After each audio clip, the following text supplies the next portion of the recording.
नमस्कार दोस्तों, आप सभी लोगों का एक बार फिर से स्वागत है टेक एंड एजुकेशन चैनल पे। और दोस्तों, इस वीडियो को स्टार्ट करने से पहले आप सभी लोगों से मेरी एक छोटी सी रिक्वेस्ट है, जो मेरे चैनल पे नए हो मेरे चैनल को सब्सक्राइब कर लें, मेरे वीडियो को लाइक कर दें और साथ ही मेरे इस वीडियो को शेयर जरूर कीजिएगा। तो चलिए दोस्तों, इस वीडियो को शुरू करते हैं और आप सभी लोगों से हम बात करते हैं कि हम इस वीडियो में किस टॉपिक से रिलेटेड बात करने वाले हैं।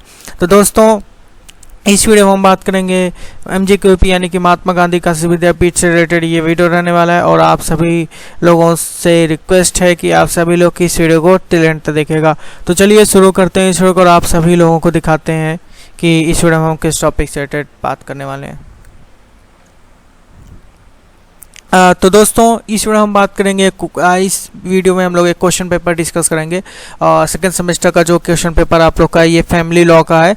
ये स्पेशली जो है ये मोहम्मदन लॉ मीन्स मुस्लिम लॉ का जो पेपर है उसके रिकॉर्डिंग की वीडियो रहने वाली है, जो कि फैमिली लॉ के अंतर्गत आता है। तो चलिए क्वेश्चन मैं आप लोग को दिखाता हूँ। आपका क्वेश्चन पेपर 2020 का है।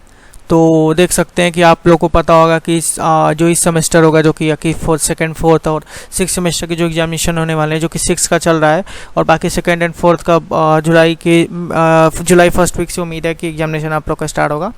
तो क्या है कि आप लोग का पेपर जो है वो 3 घंटे का होने वाला है। इसकी संभावना है कि आप लोग का पेपर जो है वो 3 घंटे का रहने वाला है और आप लोग को सेक्शन ए, सेक्शन बी और सेक्शन सी अटेम्प्ट करना रहेगा। तो चलिए शुरू करते हैं। तो सबसे पहले आप लोग यहाँ पे देख सकते हैं कि जो सेक्शन ए का क्वेश्चन है, जो कि कंपलसरी है और आपको 4 मार्क्स प्रोवाइड करेगा पर क्वेश्चन। तो देखिए यहाँ पे लिखा है सुन्नत से आप क्या समझते हैं। What do you understand bye सुन्नत, ट्रेडिशन। तो ये है आपका। और सेकंड आपका है डिफरेंस बिटवीन इजमा एंड क़यास, इजमा और क़यास में अंतर बताइए। तो दोस्तों, अगर मैं इसके बारे में बात करूँ तो सिंपल सा टर्म है। ये जो है आप लोगों को पता होगा कि जो मुस्लिम लॉ है, मुस्लिम लॉ के जो मेन सोर्सेज हैं उसमें इजमा और क़यास जो है ये कि आप लोग का थर्ड और फोर्थ जो है ये आपका सोर्सेज है। फर्स्ट आपका कुरान है जो कि मेन सोर्स है, बाकी ये 2 जो हैं ये उसके बाद के सोर्सेज हैं जिनको लास्ट में गिना जाता है। थर्ड और फोर्थ नंबर के सोर्सेज हैं जो कि आप लोग पढ़ेंगे तो आप लोग को समझ में आएगा। अब बात करते हैं हम लोग कि यहाँ पे मुत्ता मैरिज मीन्स मुत्ता विवाह के संक्षिप्त टिप्पणी कीजिए। देखिए मुत्ता मैरिज क्या होता है, एक टेम्पररी मैरिज होता है। मीन्स बात की जैसे मुस्लिम में 2 कैटेगरीज होते हैं, एक सुन्नी होता है, एक शिया रहता है। तो ये क्या होता है कि इसमें कुछ मीन्स शिया में या सुन्नी 2 कैटेगरी, जिसमें से एक कैटेगरी पे ये एप्लीकेबल नहीं होता है और एक कैटेगरी पे एप्लीकेबल होता है, जिसके तहत जो है शादियाँ जो होती हैं वो कुछ फिक्स्ड टाइम मीन्स ऐसे मान लीजिए 1 दिन के लिए, 2 दिन के लिए या 1 घंटे के लिए, 24 घंटे के लिए या 10 मिनट के लिए कोई ऐसी शादी कर ली जाती है कि बस वो किसी स्पेसिफिक फिक्स टाइम के लिए कोई शादी की जाती है, तो उसको लोग मुत्ता मैरिज बोलते हैं। अब बात कर लेते हैं इद्दत क्या होता है। देखिए बेसिकली जो इद्दत होता है एक तरह से आप समझ सकते हैं कि स्त्रीदान। अगर आप हिंदू हैं तो इसके हिसाब से आप समझ सकते हैं कि तरह से स्त्रीदान मीन्स शादी होने के बाद जो हस्बैंड होता है वो अपनी वाइफ को जो है कुछ गिफ्ट के तौर पे इद्दत देता है। मीन्स 10 रुपये, 20 रुपये, जो फिक्स रेट होता है, कुछ उनका फिक्स रहता है, तो वो पैसे उनको देते हैं एज अ गिफ्ट के तौर पर, जिसको हम लोग इद्दत बोलते हैं। तो ये इद्दत होता है।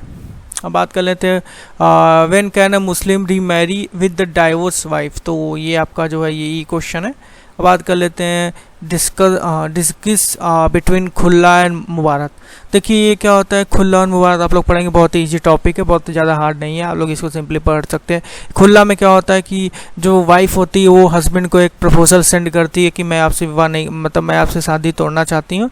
तो इसके अकॉर्डिंग जो है वाइफ हस्बैंड को प्रपोजल भेजती है, जिसके बाद हस्बैंड प्रपोजल को एक्सेप्ट कर लेता है कुछ पैसे लेकर, तो ये खुल्ला हो जाता है। मुबारक में क्या होता है, देखिए मुबारक में क्या होता है कि हस्बैंड और वाइफ दोनों में से कोई एक प्रपोजल भेजता है। खुल्ला में डिफरेंस, खुल्ला मुबारक में बेसिकली डिफरेंस ये है कि यहाँ पे ये जो खुल्ला है यहाँ पे आप वाइफ प्रपोजल सेंड करती है हस्बैंड को, और मुबारक में क्या होता है कि मुबारक में हस्बैंड हो चाहे वाइफ, दोनों में से कोई एक प्रपोजल किसी एक को सेंड करता है। अब बात कर लेते हैं कि under which circumstances delivery of position is not essential.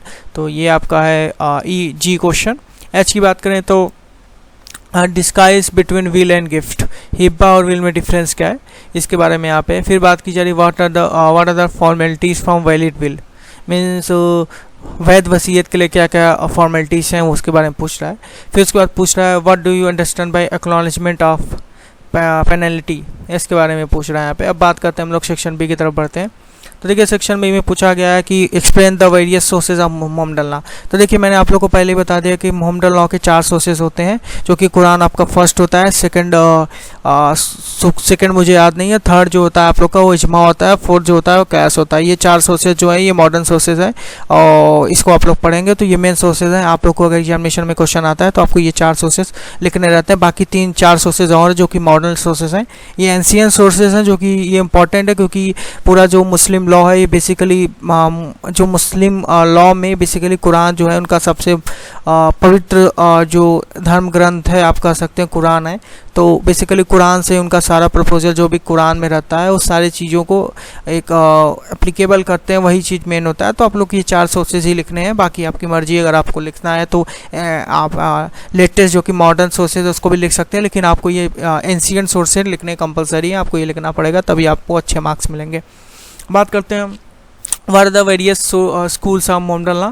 तो इसको आप लोग पढ़ लीजिएगा, बहुत ज़्यादा हार्ड नहीं, इसमें स्कूल्स हैं जो कि 4-5 स्कूल्स हैं तो उसके रिकॉर्डिंग है। बात करते हैं how far is the correct to say that marriage under Mohammedan law is a civil contract and not इसका एग्रीमेंट। देखिए बेसिकली जो बहुत सारे जूरीज हैं, मीन्स जो जूरीज हैं उनका मानना है कि जो मोहम्मदन लॉ है उसमें शादियाँ जो होती है एक तरह से सिविल कॉन्ट्रैक्ट होती है, क्योंकि जो वाइफ होती है और हस्बैंड होता है एक प्रपोजल सेंड करता है, प्रपोजल को दूसरी पार्टी एक्सेप्ट करती है, उसके बाद कंसिडरेशन होता है, उसके बाद इद्दत दिया जाता है, डोवर दिया जाता है, इद्दत दिया जाता है, जिसके बाद शादी को कन्फर्म माना जाता है। तो एक तरह से बहुत सारे जूरीज का कहना है कि ये कॉन्ट्रैक्ट है, बहुत सारे जूरीज का कहना है कि ये कॉन्ट्रैक्ट नहीं है, हिंदू मैरिज की तरह है कि मतलब आप 7 जन्म का जो प्रोसीजर है उसके हिसाब से है। लेकिन आप में बेसिकली अगर बात की जाए तो लगभग 75% लोगों का कहना है कि जो मुस्लिम लॉ में जो शादियाँ होती हैं वो सिविल कॉन्ट्रैक्ट ही मानी गई हैं। ज़्यादातर कमी केसेस में इसको माना गया है कि ये आपका जो है शादी मीन्स जो हिंदू लॉ के हिसाब से शादियाँ होती हैं 7 जन्म के लिए, वैसा ये नहीं माना गया। कुछ केसेस माना गया है, कुछ जूरिस्ट मानते हैं कि ऐसा है, कुछ जूरिस्ट मानते हैं ऐसा नहीं है। यहाँ पे देखिए लिखा हुआ है discuss the nature and importance of mehr dower. तो देखिए डोवर के 2 टाइप्स होते हैं, आप दोनों टाइप्स को पढ़ लीजिएगा, बहुत ईजी है, ज़्यादा हार्ड नहीं है। 2 टाइप्स होते हैं डोवर के। बात करते हैं describe the various way of dissolution of Muslim marriage. आपको डाइवोर्स मीन्स जैसे हिंदू लॉ में होता है डाइवोर्स, उसे यहाँ पे डिसोल्यूशन ऑफ मुस्लिम मैरिज के कितने प्रावधान होते हैं आप लोग इसको पढ़ लीजिएगा, इंपॉर्टेंट है।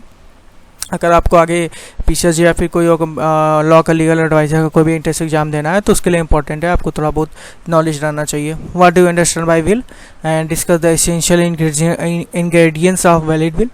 फिर अब बात करते हैं डिफाइन गिफ्ट हिब्बा and what are the essential ingredient of valid हिब्बा। अब बात करते हैं हम लास्ट क्वेश्चन की तरफ, define the right of preemption सूफा and discuss the essential element of preemption सूफा। तो दोस्तों यही क्वेश्चन पेपर था मोहम्मदन लॉ का। तो कैसा लगा वीडियो आप लोगों को, आप मुझे प्लीज़ कमेंट सेक्शन में बताएगा, और इसी तरह के कंटेंट में अगर आप लोग इंटरेस्टेड हैं तो मेरे चैनल को सब्सक्राइब भी कर लीजिएगा दोस्तों। तो दोस्तों चलिए आप सभी लोगों से मिलेंगे फिर नेक्स्ट वीडियो में। Thank you for watching this video.